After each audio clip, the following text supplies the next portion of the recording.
A minute ago I talked about the drinking siphon. All right, we'll talk a little bit about water purification tablets. I carry those. These are iodine tablets. And the way iodine tablets work, for example, take the canteen out of here.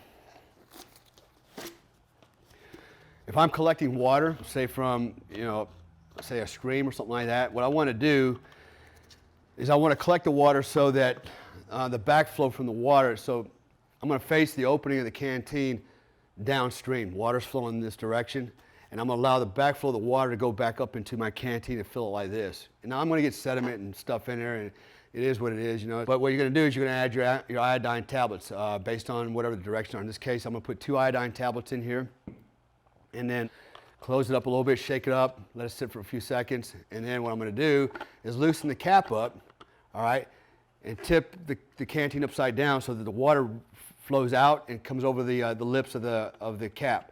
And what that does now is it helps purify any residual water that's in the cap. Also takes care of that and decontaminates it basically. Otherwise, you always run the risk, yeah, you've decontaminated the water inside the canteen, but you didn't decontaminate the water on the outer edges of the flask itself. And once you start drinking, you put that to your lips. Now you could end up with, some type of a bacteria or some other bug in your body because you didn't quite contaminate or decontaminate all your water.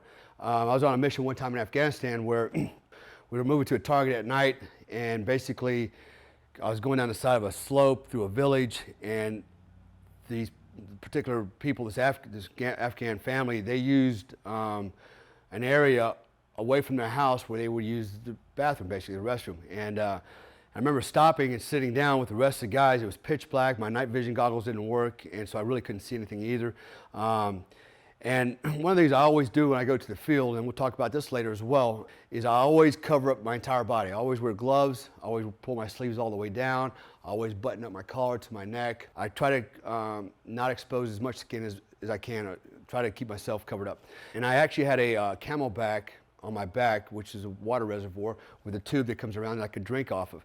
And what happened was I was sitting down, but what I didn't know I was doing, I was kind of sitting in the cesspool area where they basically use it as a latrine.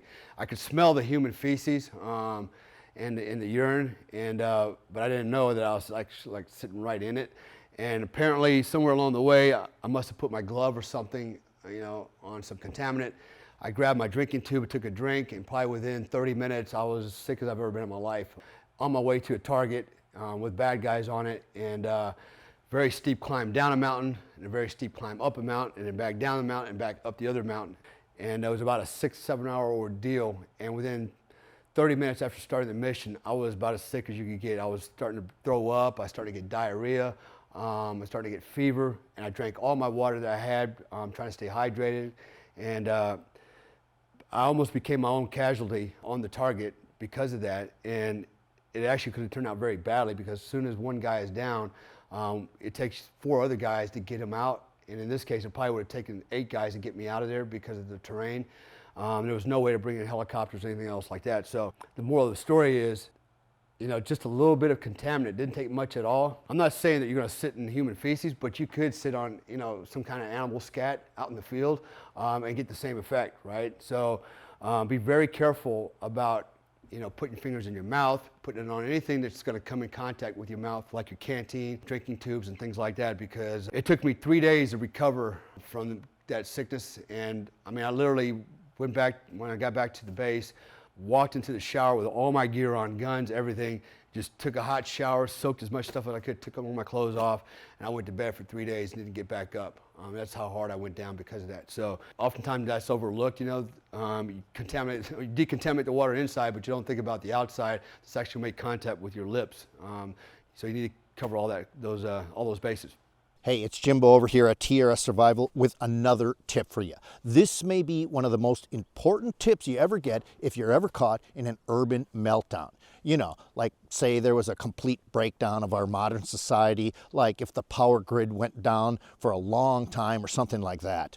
Our own government estimates that within 6 months of a massive power grid failure, a shocking 90% of urban Americans will die. Are you ready for something like this? Most guys aren't, or they think they are, but they're really not, mainly because they've been listening to and getting bad advice from the wrong people. Because while some folks will band together and help each other, Most people will simply panic and resort to looting, brutality, and even murder to survive. You can imagine how desperate and dangerous things are going to get, which is why I brought in former Delta operator and Green Beret Dale Comstock to give you the real scoop. Dale's been a combat soldier for over 30 years, and he's seen up close and personal what really happens when a modern society like ours suddenly comes to a crashing halt.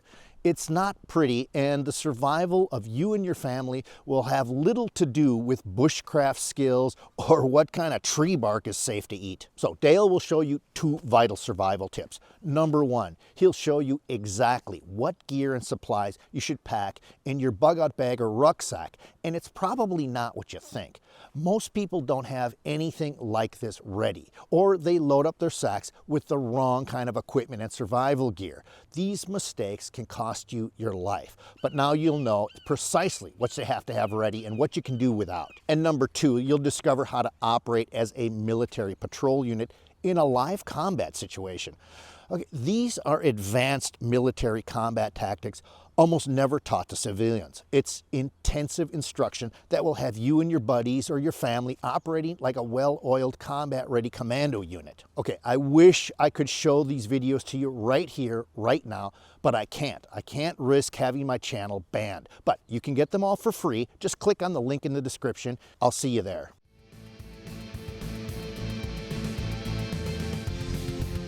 Thanks for watching our video lessons here at TRS Direct. Hit the like button down below and consider subscribing to our channel here on YouTube.